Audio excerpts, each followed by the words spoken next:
ઝઘડા તાલુકામાં સસ્તા અનાજની દુકાન ચલાવતા દુકાનદારો દ્વારા સીબીડીસી થયેલા કાર્ડનું વિતરણ કરી શકતા નથી. તે બે બાબતે ઝઘડિયાના મામલતદારને આવેદનપત્ર પાઠવવામાં આવ્યું છે. ઝઘડા તાલુકાના સસ્તા અનાજના દુકાનદારોએ સીબીડીસી થયેલા કાર્ડના વિતરણમાં પડતી મુશ્કેલીઓને લઈને મામલતદારને આવેદનપત્ર પાઠવ્યું હતું. દુકાનદારોના જણાવ્યા મુજબ સીબીડીસી પોર્ટલમાં વારંવાર સર્વરની ખામી સર્જાતા ગ્રાહકોને કલાકો સુધી લાઇનમાં ઊભા રહેવા છતાં અનાજ લીધા વિના પરત ફરવું પડે છે. તહેવારો નજીક હોવા છતાં સમસ્યા યથાવત રહેતા ગ્રાહકોમાં પણ રોજ જોવા મળી રહ્યો છે. દુકાનદારોએ સીબીડીસી કાર્ડનું કામ સંપૂર્ણ થાય ત્યાં સુધી ફિંગરપ્રિન્ટથી અનાજ વિતરણની મંજૂરી આપવા તેમજ કમિશન સમયસર ચૂકવવાની માંગ કરી છે. 25 તારીખ બાદ જ ફિંગરથી અનાજ આપવાની મંજૂરી આપવાની વ્યવસ્થા બદલ તાત્કાલિક નિર્ણય લેવા પણ રજૂઆત કરવામાં આવી હતી. ભરૂચ જિલ્લા એફપીએસ જિલ્લા પ્રમુખ નરેન્દ્રસિંહ પરમાર.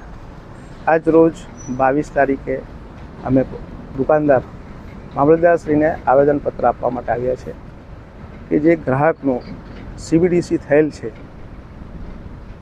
એ આજ સુધી એમને અનાજથી વંચિત રહ્યા છે અને એમનું જે પંજાબ નેશનલ બેંકને જે સરકારે અનાજ વિતરણની જવાબદારી સોંપી છે એમનું પોર્ટલ ખુલતું નથી અને અલગ અલગ દિવસે અલગ અલગ એરર આવે છે, જેના કારણે એમનું અનાજ મળતું નથી.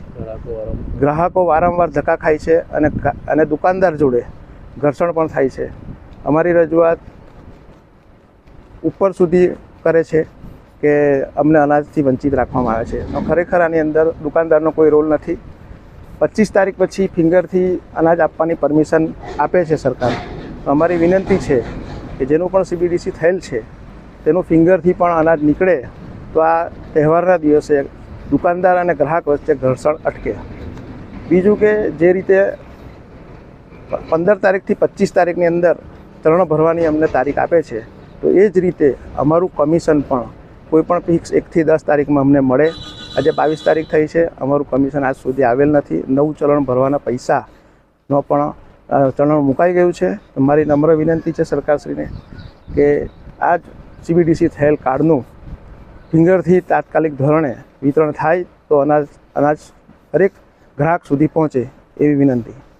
વિડીયો જર્નાલિસ્ટ પ્રકાશ ચૌહાણ સાથે સત્ય ટીવી ન્યૂઝ ઝઘડિયા.